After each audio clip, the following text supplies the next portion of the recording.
नमस्कार, मैं हूं लुभावना शर्मा और आप देख रहे हैं आवाज इंडिया न्यूज का खास प्रोग्राम। बाजार से पिताजी माताजी वॉशिंग मशीन लेने जाते थे तो वहां बहस होती थी आपस में, ये वाली पे कितनी गारंटी।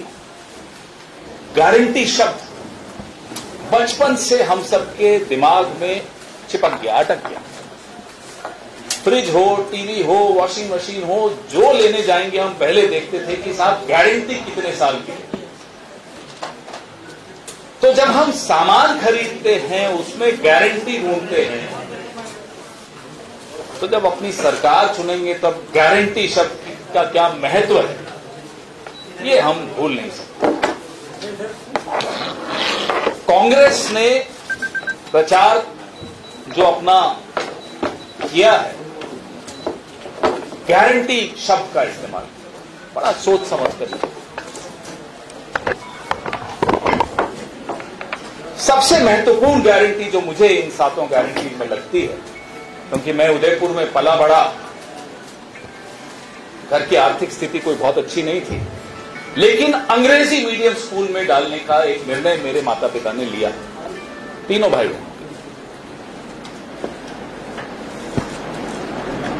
पेट काट कर हम तीनों को उन्होंने अंग्रेजी माध्यम स्कूल में पढ़ाया।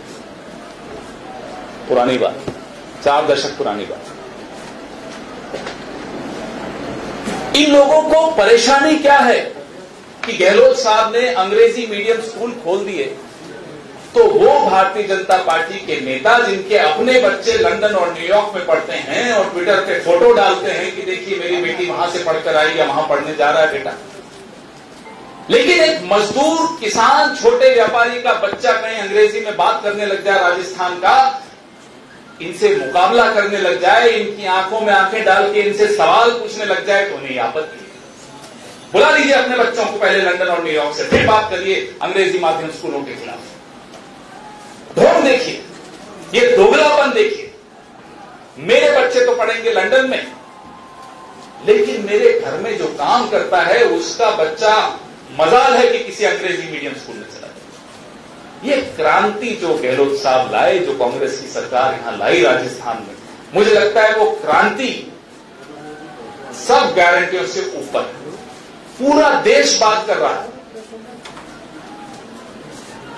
98 लाख परिवार अपने बच्चों को जिन अंग्रेजी स्कूल, मीडियम स्कूल में भेजने लगे, सोचिए कि सामाजिक दृष्टि से एक नया बैलेंस बन रहा है। जो निशक्त माने जाते हैं उनको शक्ति दी जा रही है, उनकी अगली पीढ़ी को शक्ति दी जा रही है। जब अगली पीढ़ी तक को शक्ति देने की बात हो जाए, ऐसी सरकार को फिर से आना होगा। तवे पे जब रोटी होती है, जल्दी पलट दो तो वो कच्ची रह जाती है। अभी रोटी पलटने का समय नहीं है, अभी रोटी को और पकना है। ये सरकार 5 साल फिर से दोहरानी है, ताकि मेरे और आपके जैसे हमारे घर में जो काम करते हैं, जो ठेला चलाते हैं, जो रिक्शा चलाते हैं, जो सब्जी बेचते हैं, उनके बच्चे भी अंग्रेजी माध्यम स्कूल में पढ़ सकें। मैं आज सिर्फ एक गारंटी की बात करूंगा, क्योंकि ये गारंटी मुझे भावुक कर देती है, क्योंकि मैं उस दौर से गुजरा हूं जहां 2 वक्त की रोटी न भी हो तो अंग्रेजी माध्यम स्कूल में पढ़ाया, उसका नतीजा हम तीनों भाई बहनों को मिला। ऐसे अगली पीढ़ी में निवेश किया जाता है। तो गहलोत सरकार ने अगली पीढ़ी में निवेश किया है, उसके जवाब में आपको इसी पार्टी में फिर से निवेश करना है, ताकि रोटी पूरी पके। और वो लोग जिनको आपत्ति है अंग्रेजी माध्यम स्कूलों से, वो खुलकर सामने आए, बताएं क्या आपत्ति है। आप यहां से बाहर जाकर पूछिए किसी भी दुकान वाले से, किसी भी रेहड़ी वाले से, किसी से पूछिए कि उसके मन में एक मुराद है कि उसका बच्चा अंग्रेजी या उसकी बेटी अंग्रेजी बोल सके, डटकर नए समाज में मुकाबला कर सके। इसमें भी इनको आपत्ति, क्या चाहते हैं कि जो कमजोर है वो कमजोर रहे और ऐसा नहीं है कि अंग्रेजी पढ़ाएंगे तो राजस्थानी नहीं पढ़ाएंगे, हिंदी नहीं पढ़ाएंगे, तीनों भाषाएं पढ़ेंगे और मजबूत बनेंगे और सशक्त बनेंगे। तो ये सबसे महत्वपूर्ण गारंटी मेरी नजरों में, जो समाज में एक जिसको साइलेंट रेवोल्यूशन कहते हैं, चुपचाप से क्रांति आ गई, ये वो गारंटी है। बाहर के नारे अब थोड़े कम हो गए क्योंकि कैमरा सारे अंदर आ गए, इसलिए हम बार बार आपसे आकर गारंटियों की बात करते हैं, इसलिए हम इनका असली चेहरा आपके सामने लाकर एक्सपोज करते हैं कि ये बोल रहे हैं अंग्रेजी माध्यम स्कूलों के खिलाफ, ये दरअसल राजस्थान की अगली पीढ़ी के खिलाफ है। अपने बच्चों को कहीं भेज देंगे पढ़ने, हमारे आपके बच्चों को अंग्रेजी माध्यम में नहीं पढ़ेंगे। क्यों? आज इस प्रेस वार्ता के जरिए मैं भारतीय जनता पार्टी के उन दोगले नेताओं से ये सवाल पूछना चाहता हूं, आप अपने बच्चों को विदेश से वापस कब बुला रहे हैं कि नहीं पढ़ने देंगे, अब वो भी यहीं पढ़ेंगे? और अगर नहीं बुला रहे, माफी मांगे राजस्थान के लोगों से, राजस्थान के बच्चों से, बच्चियों से कि वो उनको अंग्रेजी माध्यम में नहीं पढ़ने देना चाहते। आखिर क्यों? इसका जवाब दें, नहीं तो वोटर जवाब देने को तैयार बैठा है। इसलिए वोट गारंटी पर, वोट इस क्रांति पर जो गहलोत सरकार यहां लाई है उसी पर पड़े। आपके सवाल एक एक करके पूछें तो अच्छा है। 2003 में जब वसुंधरा सरकार आई थी तो कुछ चुनिंदा मॉडल इंग्लिश मीडियम स्कूल लेके आई थी, जिसे गहलोत सरकार ने 2008 में आते ही बंद करवा दिए। उस समय ये क्रांति चली गई थी या अभी? क्योंकि उन स्कूलों में जो त्रुटियां थी उन्हें दूर करके अब जिस तरीके से वो स्कूल खोले गए, त्रुटियां दूर करना हर सरकार का एक काम होता है। तो जो कमियां हैं उन कमियों को दूर करके अब जिस तरह से अंग्रेजी मीडियम स्कूल्स ना केवल खुले हैं, उनको जो रिस्पांस मिला है यहां के लोगों को, उससे आपको मालूम पड़ता है कि एक दो मॉडल स्कूल खोलने से अच्छा जिस तरह से इन्होंने पूरे इस राज्य में खोल दिए। सर दूसरा अब नेक्स्ट ये माइक नहीं चल रहा भैया, माइक नहीं चल रहा। पवन जी, मेरा सवाल ये है कि आप जो बता रहे, तो अशोक गहलोत जी स्वयं ही शिक्षक दिवस पे अपनी ही शिक्षा विभाग के मंत्री विभाग को बरौली क्या आप लोग के ट्रांसफर करने के पैसे लिए जाते हैं, तो खुद अपने ही विभाग के अपने ही मंत्री पे अशोक गहलोत जी आरोप लगाते हैं। देखिए, कोई भी सरकार का मुखिया अगर अपनी ही सरकार में खुलकर पारदर्शिता की बात करता है तो उसमें आपको आपत्ति क्यों होनी चाहिए, मुझे ये बताओ। मोदी जी में तो हिम्मत नहीं है, कभी वो टेनी जी को तो अभी तक नहीं हटा पाए। देखिए, पारदर्शिता लाना, हमारे जहां से हम आए हैं अभी केंद्र सरकार वहां बैठी है, अभी महीना डेढ़ महीना पहले सीएजी की रिपोर्ट्स आई, पारदर्शिता की बात करते हैं हम लोग। सीएजी की रिपोर्ट्स आने के बाद हमें और आपको क्या उम्मीद होती है कि कार्रवाई की जाएगी। कार्रवाई की गई, किस पर की? जिन्होंने वो रिपोर्ट लिखी। ये अंतर है। तो आप अगर गहलोत साहब ने ऐसा कहा या सवाल उठाया तो मुझे लगता है कि ये बहुत अच्छी बात है कि ऐसा सवाल उठाया। पारदर्शिता लाना हर सरकार के मुखिया का राजधर्म होता है। सर, माइक नहीं चल रहा भैया आपका। सर अभी अभी आ रहा हूँ। मैंने देखा नहीं, देखकर उस पर वो भी बताएंगे, हम भी बताएंगे, फिर देख तो नहीं एक बार। सर, अभी आपने कहा कि बीजेपी नेता अपने बच्चों को विदेश में पढ़ते हैं, आपके कांग्रेस पार्टी के राहुल गांधी, सचिन पायलट ऐसे तमाम बिल्कुल, लेकिन फिर हम यहाँ अंग्रेजी माध्यम स्कूल लाते हैं। हम ये ढोंग नहीं करते साहब, नहीं, हम ये नहीं कह रहे। हम कह रहे हैं जिनको आपत्ति है कि यहाँ के लोगों के लिए अंग्रेजी माध्यम स्कूल न हो, उनको जाने का हक नहीं है। ये बहुत स्पष्ट है बात। मैंने अभी जैसा कहा कि मैंने वो देखा नहीं, उसके तथ्य नहीं मालूम, तो जब तक तथ्य मुझे नहीं मालूम होंगे उस पर मैं टिप्पणी नहीं करूँ। सर, मैं ये पूछना चाहता है कि पार्टी में सिर्फ टिकट मिलना सबसे बड़ी बात होती है क्या? क्योंकि बीजेपी से गवर्नमेंट छोड़ के पार्टी छोड़ के आता है, कांग्रेस में आता है, टिकट मिल जाता है। इधर से भी कुछ लोग उधर टिकट नहीं मिला तो उधर चले जाता है, टिकट मिल जाता है। इसमें आइडियोलॉजी कुछ नहीं है, कांग्रेस बीजेपी को कोई डिफरेंस नहीं है क्या?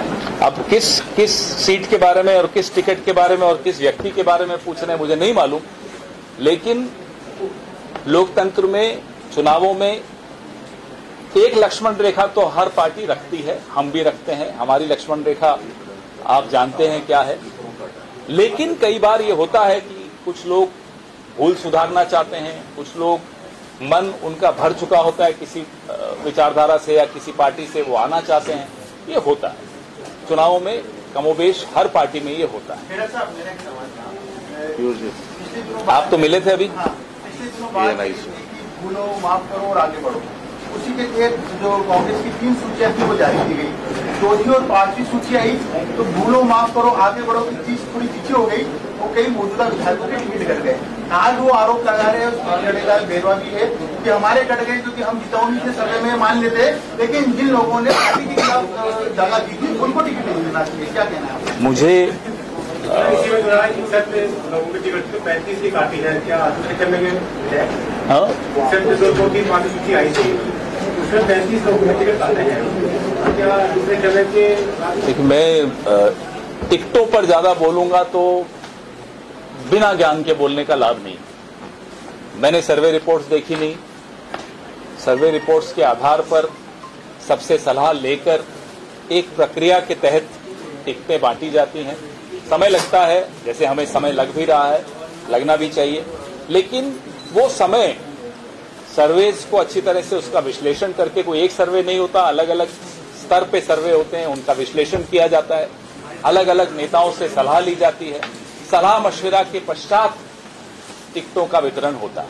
उसमें जाहिर सी बात है कुछ लोग नाराज भी होते हैं, अरे साहब ये तो चलो जीतने वाली पार्टी है, हारने वाली पार्टी में देखो कितनी मारापीटी हो रही है, तो हम तो जीतने वाले हैं, हमारे यहाँ तो जाहिर सी बात है थोड़ा रोष तो होगा ना। सर जैसे आपने कहा इंग्लिश मीडियम, आपके टॉपिक पे आते हैं, इंग्लिश मीडियम स्कूल में ना तो अभी बिल्डिंगें हैं, आपने खोल दी, किराए पे कई जगह किराए पे चल रही है, कई जगह उधार की उसमें चल रही है। दूसरी ना टीचर है इंग्लिश पढ़ाने वाले, जब पढ़ाने वाले है नहीं तो फिर वो पढ़ेगा कैसे बच्चा और कैसे आगे बढ़ेगा? देखिए साहब, नींव डालते ही इमारत नहीं खड़ी हो जाती। भैया या तो माइक चला दो या आप लोग चुप हो जाओ, दोनों में से एक चीज तो कर दो। नींव डालते ही तो इमारत नहीं बन जाएगी साहब। आपने तो वही बात कर दी जो हमारे दिल्ली वाले, गुजरात वाले 2 बाबा करते हैं, 70 साल में कुछ नहीं हुआ। तो नींव डालने के पश्चात इमारत बननी शुरू हो और मारामारी हो जाए कि साहब भर्ती करवाइए। सब लोग चाहते हैं कि हमारे बच्चे अंग्रेजी माध्यम स्कूल में जाएं। जो रिस्पांस इस गारंटी का आया है, इस स्कीम का आया है, वो देखकर आंखों में आंसू आ जाए कि लोगों के मन में ये है कि हमारे बच्चे अंग्रेजी पढ़ें। अब इमारत में 1 फ्लोर बना, 2 फ्लोर बने, 3 फ्लोर बने, समय लगेगा। काम शुरू हो गया, इसलिए कहा था रोटी पलट दोगे तो कच्ची रह जाएगी। चुनाव में कांग्रेस का प्रमुख मुद्दा कौन सा है? जो मुद्दा जो है, जो कौन सा मुद्दा प्रमुख रहेगा? देखिए, जो काम किया है उसके बाद कुछ कहने को रह नहीं जाता। मैं अभी सीएम साहब के साथ ही दिल्ली से आया। हवाई अड्डे पे जब हम उतरे और बाहर आ रहे थे तो एक प्रौढ़ दंपत्ति ने सीएम साहब को रोका। साहब हम आबू धाबी में रहते हैं, रहने वाले जयपुर के हैं, वोट देने आए, आपका काम इतना पसंद आया कि इस बार हमने सोचा हम आबू धाबी से वापस जयपुर आकर वोट दें अपना। इसके बाद न कहने को कुछ रह जाता है, न सुनने को कुछ रह जाता है। लेकिन प्रमुख मुद्दा यही है कि रोटी कच्ची अच्छी नहीं रहती। एक मिनट योगी आदित्यनाथ आज तिराना के दौरे पे आए थे, नॉमिनेशन फाइल करने। उन्होंने वहां पर कहा अगर कांग्रेस राजस्थान में सफल होती है तो तालिबानी मानसिकता हावी होकर बहन बेटियों की इज्जत के साथ खिलवाड़ करेगी। अब ये मेरे राज्य का माहौल बिगाड़ने की अनुमति मैं किसी को दूंगा नहीं। कल पुलिस वालों को दौड़ा दौड़ा कर उत्तर प्रदेश में गुंडों ने पीटा। अरे अपना राज्य जाकर संभालिए ना साहब। सुबोध कुमार सिंह पुलिस का एक अधिकारी था, उसकी हत्या कर दी गई, संभालिए ना साहब। यहां आकर मेरे राज्य का माहौल क्यों बिगाड़ रहे? अपना राज्य संभलता नहीं है, चले आए यहां माहौल बिगाड़ दे। राजस्थान की जनता जवाब देगी। कुछ दिन पहले मुख्यमंत्री दिल्ली में प्रेस वार्ता करते हैं, एक सेकंड होते हैं, वहाँ पे वो कहते हैं कि मुझे मुख्यमंत्री कुर्सी छोड़ नहीं रही है और शायद छोड़ेगी भी नहीं। फिर सचिन पायलट बयान देते हैं कि विधायक दल के जो विधायक है वो तय करेंगे कि मुख्यमंत्री कौन होगा। आप हर चीज को मुद्दा क्यों बनाते हैं? लगता है सर ये सुनकर नहीं, बनाइए मुद्दा बनाइए। आज मुद्दा क्या है? आज मुद्दा है 7 गारंटियों का मुद्दा। आज मुद्दा है चिरंजीवी स्वास्थ्य योजना का मुद्दा। आज मुद्दा है अंग्रेजी माध्यम स्कूल रहें या न रहें। अरे हमारी 7 गारंटियों से बाबा जी हमारे जो दिल्ली वाले हैं गुजराती, वो कितने परेशान है देखिए। यहां आकर वो भी हमारी गारंटीज की बात करते हैं। तो गारंटियों के अलावा और कोई मुद्दा है ही नहीं अब इस चुनाव। भ्रष्टाचार की बात करती है भाजपा का आरोप है कि सचिवालय में आग लगी, वो आग लगाई गई है, भ्रष्टाचार की फाइलें हैं उन्हें चलानी। अरे साहब, आईटी के कमरे में आग लगी, उसमें कौन सा भ्रष्टाचार का फाइलें हैं? गुजरात और उत्तर प्रदेश में हर बार चुनाव से पहले ऐसे फाइलों में आग लगती है जहां मालूम है कि कुछ हुआ। लेकिन अब तो ऐसी बेशर्मी का आलम है कि सीएजी की रिपोर्ट्स आती हैं तो रिपोर्ट लिखने वाले पे कार्रवाई हो जाती है। ये लोग भ्रष्टाचार की बात कर रहे हैं। बताइए लोकपाल का नाम क्या है? किसी को नहीं मालूम। कौन है लोकपाल इस देश में? नहीं मालूम। लोकपाल का आंदोलन कितना बड़ा था। आज मुझे अभी गूगल किए बगैर मुझे नहीं मालूम पड़ेगा लोकपाल कौन है। अतुल जी तो बड़े ज्ञानी हैं, IAS वाईएएस कर चुके हैं। पूछिए इनसे लोकपाल कौन है, पूछिए स्वर्णिम भाई से लोकपाल कौन है। मैं आपसे पूछता हूं बिना गूगल किए, बताओ। एक सेकंड। लोकपाल का जब नाम नहीं मालूम जिस देश में, और लोकपाल के आंदोलन पे सवार होकर सरकारें बनाते हैं, वो भ्रष्टाचार की बात करते हैं। हाँ जी, आप पूछ रहे थे। मैं कह रहा हूं, आप जिस लोकपाल को आज आप आरोपित कर रहे हो, मैं लोकपाल पे तो कोई आरोप लगा ही नहीं रहा। मैं तो कह रहा हूं नाम ही नहीं मालूम हमें। उसी अरविंद केजरीवाल के साथ आज आपकी पार्टी जो है इंडिया अलायंस में साथ है। अब आप कैसे कह सकते हैं? भाई हम तो नरेंद्र मोदी जी से पूछते हैं कि लोकपाल आपने बनाया ना, कहां है वो लोकपाल? उस पर कितने केस आपने उसको दिए हैं? लोकपाल तो केंद्र सरकार ने बनाया ना। मैं लोकायुक्त की बात नहीं कर रहा हूं। मैं एक सेकंड, लोकपाल की बात कर रहा हूं, सीएजी की बात कर रहा हूं। कहां है सीएजी? क्या होता है सीएजी रिपोर्ट्स का? 55 आई थी 2015 में, 2021 तक आते आते 14 रह गई। सीएजी रिपोर्ट्स नहीं आती अब इस देश में। आती है तो उनकी ट्रांसफर कर दी जाती है जो रिपोर्ट लिखते हैं ऑडिटर्स। कैलाश चौधरी ने कहा था 2 दिन पहले कि गहलोत सरकार ने अपने विधायकों को, मंत्रियों को खुले सांड की तरफ छोड़ रखा है, भ्रष्टाचार। किसने कहा था? केंद्रीय मंत्री कैलाश चौधरी ओपनिंग स्टेटमेंट दिया था कि भ्रष्टाचार प्रधानमंत्री जब सत्ता में आए भ्रष्टाचार वो प्रधानमंत्री, उन्होंने प्रधानमंत्री जी के लिए भी कुछ कहा था, उसको भी पूछ लीजिए। करप्ट कहा था। तो जो आदमी अपने प्रधानमंत्री को भ्रष्ट कह दे। वैसे कैलाश मेघवाल जी ने भी कुछ कहा था, क्या हुआ उसका बताइए? उस पर भी सवाल पूछिए। ये कांग्रेस की रोटी पकाने की आप बात कर रहे हैं या राजस्थान की विकास की बात कर रहा हूँ। वो विकास की रोटी है साहब, विकास की रोटी है। ये बातें यहाँ नहीं चलेंगी। राजस्थान में ऐसी कोई बात ही नहीं है। राजस्थान में विकास की रोटी है, कहीं कच्ची न रह जाए, बस ये बात है। मेरी कोई दावेदारी नहीं है विधानसभा में।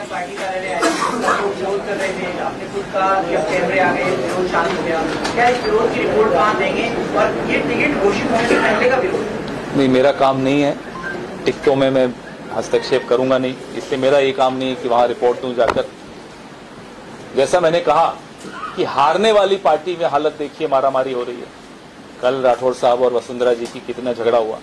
तो ये तो जीतने वाली पार्टी है, थोड़ा बहुत तो यहाँ भी होने दीजिए। सर, अभी चल रहा है और विपक्ष कहता है कि कांग्रेस की सरकार ईडी से काफी डरती है। कांग्रेस ईडी से डरती है? हम तो चुनौती देते हैं, आ जाए ईडी। वो बिना बुलाए आते हैं, हम तो बुला रहे हैं साहब आओ। हम तो कह रहे हैं यहीं ऑफिस खोल दो, क्यों बार बार खर्चा करते हो हवाई जहाज के टिकटों का, या जैसे भी आते होंगे। मोदी जी डरते हैं कांग्रेस से, इसलिए ईडी को भेजते हैं। कभी सीडी कभी ईडी। पहले चुनावों में होता था कि साहब कोई चुनाव हो प्रचार करने मोदी जी आ जाते थे। अब उनसे काम चल नहीं रहा तो अब ईडी जी आ जाते हैं। कौन सी खास मुद्दे जिसमें इस बार कांग्रेस प्रदेश की जनता से वोट की अपील करेगी? जो काम किया दिल से, इसलिए कांग्रेस फिर से एक नारे में सब कुछ आ जाता है। उसमें हमारी सारी गारंटीज आ जाती हैं, उसमें हमारी तमाम योजनाएं आ जाती हैं। एक सवाल हो, इंडिया अलायंस में बहुत सारे दल हैं, कुछ आपके दोस्त भी हैं, वो एक मंच शेयर किया, सब कुछ हुआ, लेकिन राजस्थान में तो आमने सामने आम आदमी पार्टी ने आपके सामने भाई सबका हक है, लड़े यहाँ। ये लोकसभा चुनाव 2024 के लोकसभा चुनाव के लिए गठबंधन हो रहा है या हुआ है। उसके पहले अगर विधानसभा चुनाव में कोई अपनी किस्मत आजमाना चाहता है तो आजमाए, उसमें क्या दिक्कत है। कोशिश नहीं कर रहे थे, आप पहले ही मना कर रहे थे, लेकिन उदयपुर की जवाई को टिकट मिला है, प्रचार करने आएंगे? क्यों नहीं आएंगे? हमारे साथी, हमारे विभाग के एक अच्छे प्रवक्ता हैं गौरव वल्लभ जी, मैं क्यों नहीं जाऊंगा। मेरा शहर है, परसों उनसे रात को बात भी हुई, बिल्कुल जाऊंगा और भरपूर प्रचार करूंगा। पैसे से टिकट लाना कांग्रेस में आसानी है बीजेपी? अपने हो गए ना, 2 आज यार, 2 हो गए। आप आदमी बड़े मजेदार हैं। रोज प्रेस कॉन्फ्रेंस अगला एक का वादा था, 2 हो गए अब तो यार। आपने तो 3 सवाल पूछ लिए, अब तो हो गए, एक की बात। हाँ बोलिए, बोलिए। हाँ बोलिए। राजस्थान सरकार दिल्ली सरकार आगे से आगे नियम पे चल रही है। उन्होंने पहले इंग्लिश मीडियम स्कूल खोले, 150 यूनिट फ्री करी, यहाँ पे भी मोबाइल। ये एक अजीब सी बीमारी है। कुछ लोगों को लगता है कि सूरज उगना ही 2014 में शुरू हुआ, कुछ लोगों को लगता है कि 2013 की दिसंबर में ही सूरज उगा, उससे पहले सूरज उगता ही नहीं था भारत में। ऐसा नहीं था ना साहब, काम बहुत हुए। अभी मैं परसों दिल्ली में किसी के घर जा रहा था, रास्ते में एक बोर्ड पड़ा, पीएम केंद्रीय विद्यालय। पीएम केंद्रीय विद्यालय, वो केंद्रीय विद्यालय कब बना था? इंदिरा जी के वक्त। बोर्ड बना दिया, प्रधानमंत्री के नाम से आ गया। तो जिनको लगता है कि 2014 में ही सूरज उगा, उनको बता दें साहब, पहले भी सूरज उगता था। सर ये बात कर रहे हैं केजरीवाल की, मैंने दोनों के लिए कहा। 2013 दिसंबर आप भी समझते हैं कौन था। अवन जी, पिछली बार गहलोत सरकार में 6 विधायक बहुजन समाज पार्टी के शामिल हुए थे, और इस बार भी तिजारा सीट से आपकी पार्टी ने इमरान खान को टिकट दिया है, बसपा नेता। तो क्या तिजारा सीट का आपके पास कोई पार्टी में नेता नहीं था? मैं टिकटों में, जैसा मैंने कहा, मेरा कोई योगदान नहीं है। मैं जानता भी नहीं हूँ, हर सीट का विश्लेषण मेरे पास है भी नहीं, तो उस पर मैं टिप्पणी करूँ अच्छा नहीं लगेगा। अब आप चाय पियेंगे, फिर बाहर मत जाइए थोड़ी देर, नहीं तो फिर नारेबाजी शुरू।